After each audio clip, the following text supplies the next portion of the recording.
Bonjour à tous, quelques mots sur la Parashat Vayikri. Le Likutei Halachot nous explique dans Birkat Hoda'ah un principe très très intéressant. Il nous explique que c'est en fait une des principales choses que les Avot HaKadoshim, Abraham, Yitzhak et Yaakov vont chercher à accomplir pour leurs enfants, pour toutes les générations des enfants d'Israël qui allaient suivre. Quel est ce secret, quel est cet objectif que les pères s'étaient fixés? On le trouve sous forme d'allusion dans les premiers mots de la paracha. Vayikri Yaakov be'eretz Mitzrayim sheva esrei shana. Il a vécu, Yaakov, sur la terre d'Égypte 17 ans. Et ils nous disent les sages à ce propos que ces 17 ans-là, c'était la période la plus heureuse de la vie de Yaakov. On peut s'étonner. Avant ça, quand il a quitté la maison de Lavan, il est rentré en Eretz Israël. Il s'est arrangé avec Esav, il n'a pas eu de problème avec Esav. Il a vécu plusieurs années en Eretz Israël avec tous ses enfants, et au moins jusqu'à ce qu'il envoie Yosef chez ses frères, que ça s'enchaîne sur toute une suite d'événements qui lui ont rendu la vie plus difficile avant ça. Il avait a priori des années idéales en Eretz Israël. Pourquoi c'est là en Égypte qu'il vit ses meilleures années? Vous allez nous dire, Rabbi Nathan, ça fait allusion à un principe très profond qui nous a été révélé par Rabbi Nachman dans le Likutei Moharan, dans la Torah 23, Chav Gimel, dans la deuxième partie du Likutei Moharan qui s'appelle Likutei Tinyana. Alors je vous lis une traduction de cette Torah. Pour ce qui concerne le sujet de la joie, sous forme de parabole. Lorsque parfois, les hommes sont joyeux et dansent, ils font une ronde, et ils saisissent un homme qui lui se trouve hors du cercle. Pourquoi? Parce qu'il est triste, il ressent une certaine amertume, donc il reste en dehors de la ronde, et eux, ils l'attrapent et ils le font rentrer de force dans la ronde, et malgré lui, il commence à danser, il commence à suivre le rythme, il commence à tourner avec tous les autres, et entre guillemets, contre sa volonté, malgré lui, la joie commence à l'envahir, et lui aussi, à la fin, il danse dans la ronde comme tout le monde, par sa propre volonté, par sa propre joie. Il nous dit, Rabbi Nachman, ça c'est un degré de joie très élevé. Parce qu'a priori, quand un homme il est joyeux, qu'est-ce qui s'est passé avec tous ces problèmes? Il n'y pense pas. Ils se sont mis de côté. Tout ça, c'est la suite du Likutei Moharan. Ils sont de côté. Donc il y a une forme de joie qui est comme ça. Je suis joyeux maintenant, il se passe un bon événement, je suis avec des amis, je suis dans une fête familiale, je suis dans la joie, mais mes problèmes, j'y pense pas, ils sont de côté. Ils me perturbent pas, je les oublie pour un temps. Dit Rabbi Nachman, c'est bien, mais c'est pas une forme de joie très élevée. Une forme de joie plus élevée, c'est que quand je suis joyeux, j'en profite. Et je médite, entre guillemets, les points difficiles qui sont dans ma vie, et je les vois sous un nouvel angle, par la force de la joie qui est en moi, par la force de la joie extraordinaire que j'ai maintenant. Je regarde soudain ces choses-là qui, derrière là, me causent une certaine amertume, une certaine tristesse, un fond de vie, une ligne de base dans ma vie qui n'est pas vraiment joyeuse. Et soudain, par la force de la joie que j'ai en moi, je les vois sous un autre jour et je vois qu'eux aussi sont chayars à la joie générale de ma vie. Avec tous ces éléments, ma vie est extraordinaire, avec tous ces éléments, ma vie est bonne. Et même des moments durs, on apprend des choses, etc. Et ça, j'arrive plutôt à voir sous un autre angle. Et maintenant, je vis une joie avec la totalité de moi-même. Donc, il dit Rabbi Nathan que c'est à ça que ça fait référence. Le passouk, il insiste. Davka, en Eretz Mitzrayim, là-bas, Yaakov, il a passé les meilleures années de sa vie. Parce qu'il a su amener dans les faits vraiment ce principe de se réjouir de tout, y compris du fait qu'il était en galoute et qu'il n'était pas sur la terre qui lui a été promise et qui a été promise par Hachem à ses descendants. Donc, il sait que c'est temporaire et c'est pas l'idéal. Pourtant, ce n'est pas l'idéal, et je suis quand même joyeux totalement, même du fait que je suis dans cette situation pas idéale.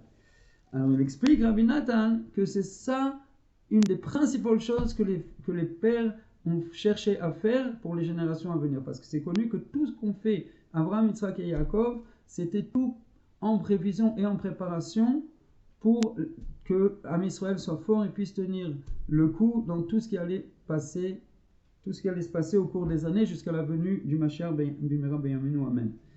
Ça veut dire qu'ils ont forgé la Neshama, l'âme juive, et ils ont rentré dedans un maximum de force.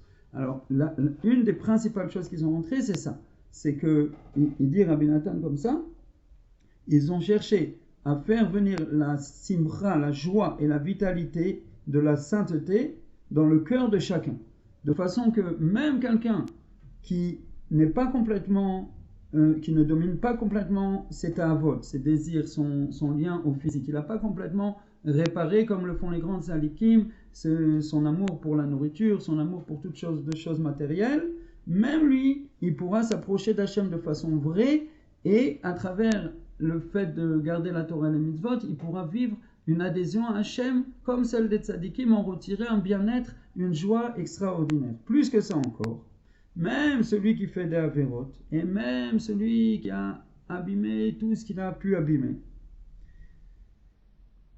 ça veut dire n'importe quel juif, quelle que soit sa forme de vie, au moment où il va se réveiller, entre guillemets, même de façon momentanée, et là il va vouloir se rapprocher d'Hachem, soudain va y avoir un élan de sa neshama qui va lui arriver et dont il va prendre conscience.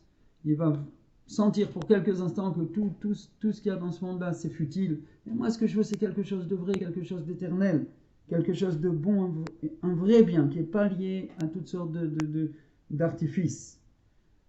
Alors, lui aussi, il pourra se renforcer dans sa foi dans les tzadikim, et dans la mesure où il prendra conscience et où il aura foi que toutes les actions bonnes qu'il a fait, toutes les mitzvot qu'il a fait, tout ce qu'il a fait qui est en rapport avec la Torah et les mitzvot, aussi petit soit-elle, la chose aussi petite soit-elle, elle est beaucoup plus valable, et beaucoup plus belle, et beaucoup plus importante, et beaucoup plus éternelle que tout le reste de sa vie, toutes ses activités futiles qui sont liées à la mazet. Dès qu'il aura fixé son attention sur ce point-là, dans la foi, et il sait, car nous ont dit les tzadikim, que j'ai mis les téphilines, peut-être c'est pas aujourd'hui, mais je les ai mis, etc., etc. Il cherche quelque chose, il trouve, il a fait quelque chose de bien qui a à voir avec la Torah et les mitzvot.